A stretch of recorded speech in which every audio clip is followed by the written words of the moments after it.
คุณในพันคุณปันบางพี่น้องวันนี้เดี๋ยวชอบโตเลยพุ่งหันห้องเลยพี่น้องห้องเลยห้องเลยพี่น้องห้องเลยห้องเลยห้องเลยห้องเลยห้องเจ๊เจ๊เจ๊เจ๊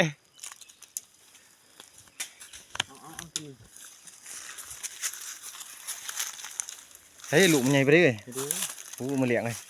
เสือมาเลี้ยงอู้ประพาสใส่แคลเป็นประโยชน์ด้วยพี่น้องปั่นได้แม่มันจะออกได้อีกเว้ย จะแล้ว เบิ้งกับเบิ้งบางก็เล่น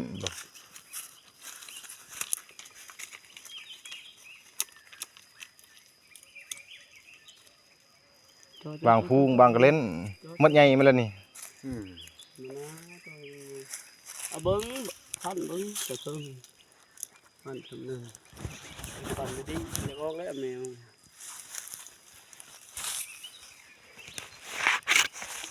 แม่มันกู เป็นคำหันแล้วตาไป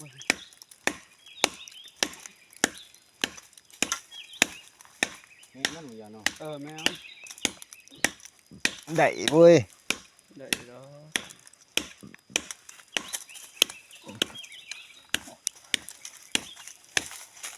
เบิ้งเบิ้งแม่แค่หน่อยฮักไว้ได้นี่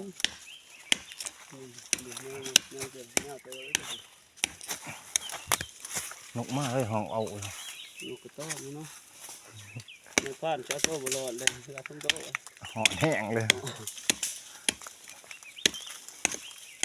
ก้อนกระเทียมคักอะไรถึงหมดแล้วเนาะเพียงตะปูนี่มันจะก้นใหญ่เลยเพียงนี้แล้วอยู่ไว้เลยก่อนตาได้เหลือไปหมดทุกคนได้นะแมงอันนั้นหันกั้มคอแล้วก็จับใหม่น้ำกำเลย มันหยัดตายรุ่นน้องแม่มันรุ่นน้องแม่มันพี่น้องบ้างนี่ชิดออกมาเนี่ยเขาจะเบิ่งหาหมูตัดเงาให้ดีตัดถิ่มอีกแค่นั้นบ่เทิงอีเด้อปัญญา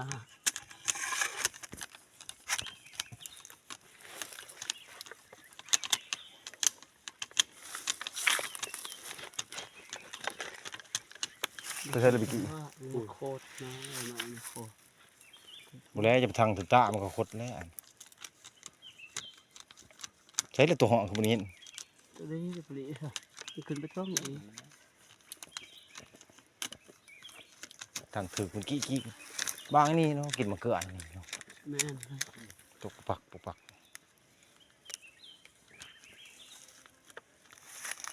ฟงขนาดพ่นหำดูนี่ใครชอบแบบวิธีชาวบ้านบ่มีอยากแน่ๆโดด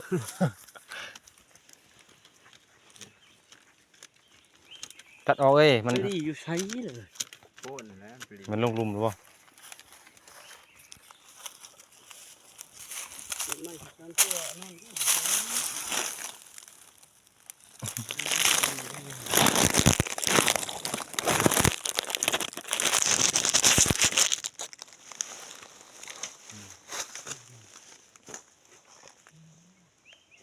โอ้ยังบ่แพ้ไม่ม่านตัวนั้น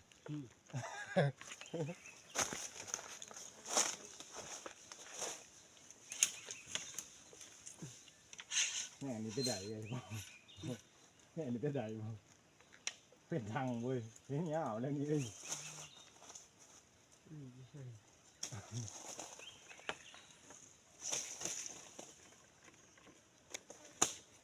ต้องลุมมันประจักษ์เนี่ยลงกี่ใกล้ๆเลยนะมึงยาเนาะใกล้หนึ่งแค่ลงนะหมอผู้แม่ตาไม่รู้ลี่อยู่ใช้เนี่ยแล้วกี่องศาเนี่ยอยู่ดอกอยู่มันเป็นผงอยู่นั่นถ้าเบิ้งปันเบิ้งใช้ไหมดูเจอครับนี่ติดเดียวมันเป็นผงผงก็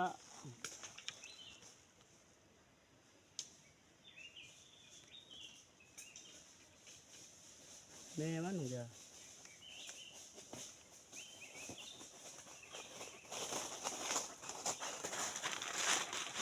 คุณบ่กี้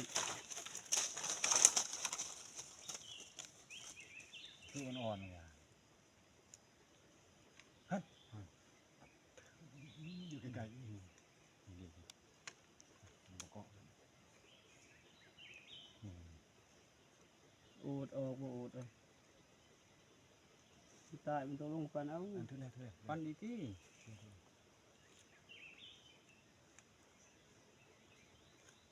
หยาดกันอ๋อมันปั้น ถ้าออกก็ไม่ เจ้านะเอามาเอารัวมันเองเอาวูดเขามันเมาแล้วมันก็ต้องล้ม ปั้น หอม มันถือมันนะ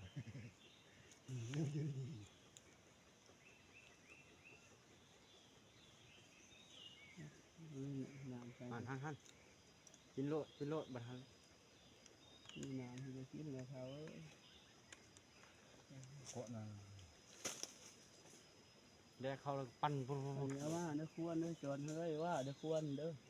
เท่าไหร่เบิ่งก่อน ใส่ตรงหันแล้วเป่าอันเดียวนั่นแหละมันเป็นเป่าใหญ่นะหัน มันเป็นพงนะ เจาะมันไปได้เปล่า ให้ไปได้ โอ้ยสิไปขึ้นเจาะในใดสิอยู่ในใดอีก ตัดไม้แล้วขำใส่ มาแล้วสิ เอาแท่งเอาไม้ ปั้นเลยที่ ตัวไม้อีกตีปั่นน้ำ โอ้ได้ เออ จะเบิ่งปั่นคนละเบิ่งปั่นมาเบิ่งดิอ่ะ แล้วมันจะพันมาดิเอานี่ เบิ่งเกาะเลย ก็เลยบอกเขาก็สิปั้นเอาเลยนี่นี่ถือของขอนี่มันครบมือพอดีดอก ใส่กระทงหีด ว่าปักใหญ่เลยตัวนี้ ดอกมา บ่ได้ถือเรื่องปลาเป่านะ โอ้จะหนีแล้ว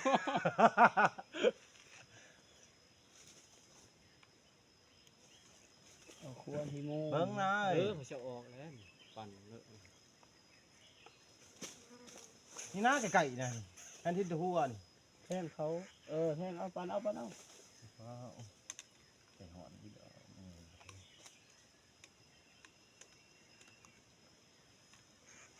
เอาไหม เอาโคนบ่โลกเขามาเบิ่งเลย นี่ โคตรโคตรลูก เอามานะนี่แน่เบิ่งหน้าอยู่ เตรียมใดเบือบออกแล้วค่ะ ใส่หัวสิ เปิ้นยิงค่ะ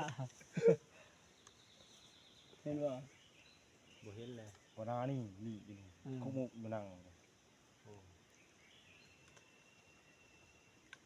แหมรุดเลย เปิ้นมายิงไปปั่นออกมา โอ้บ่ม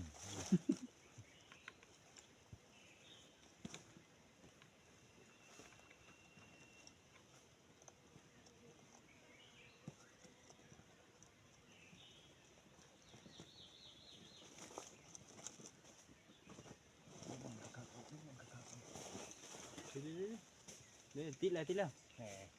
ตั้งนะบอกเองเอาแม่เจ้าเอ้ยเจ้าฮ่า มาตะกะแม่มันเบิ่ง นาลูกมันปิ้นกี้เลยโอ้ยจะมึงก่อนเขาหันบ้านหัวออกมาก่อน ยานาได้ตีนดี ไม่จับ หน้าห่างเลยเอาจักสาวโอ้ย เทิงดอกเจ็บแล้วนะตัวนี้ ตัวนี้ได้กระต้าเลยโอ้กัดใหม่แก่เอาแม่เขียวให้ล่าแถวด้วยเถอะ แม่มันตัวนี้แดงเกิดห้างตัวน้องเลยสองโตบ่า มันก็นั่งไอ้เจ้าโตเลยจะออกมานั่น แม่มันบ่ ทะเลาะเบิดเลยลัง ทะเลาะ โมได้ครับ ตัวแม่มันตัวนี้ทำนี่เลยบางเนาะ หัวมันที่เลย บางเนาะกูหลอกทั้งเลยไปแต่ดัก เรื่องไฟเลยก็ตกเลยมดตัวแม่มันหางแดกก็คือ แต่กล่องเบิ่งในชาบแต้มพี่น้องชาบแต้มมื้อนี้3 ใช้ แต้ม กองโอ้ยบ่ อุ้ยผมแควไม่ได้ ทราบ มันมีพอมันบ่อย แล้วโอ้แล้ว มันแดงเบิ่ง ไงแล้วบ่ตัวนี้ อีแม่รู้เลย แม่มันแล้ว ซ้อมโตแล้วลูกมันยันเป็นยันยังขอบพัวมันขอบพัวยังพอ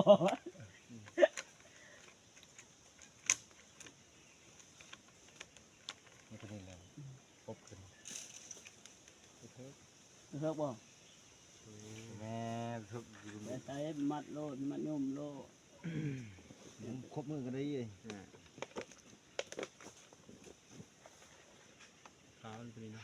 ขา เอา แล้ เลยสิเลี้ยงเขาได้นั่งออกหมดตัวนี้จะแท้กระตุกคอยปลาแล้วก็ป้อนลูกทาง หักแล้วมา ๆ ขึ้นแล้วบ่น้ เบิดแล้วขนาด ำมา นี่ชุยอดรถจะพอเลาะไปให้แล้ว น้ำเบิดเลยได้คนละกึกได้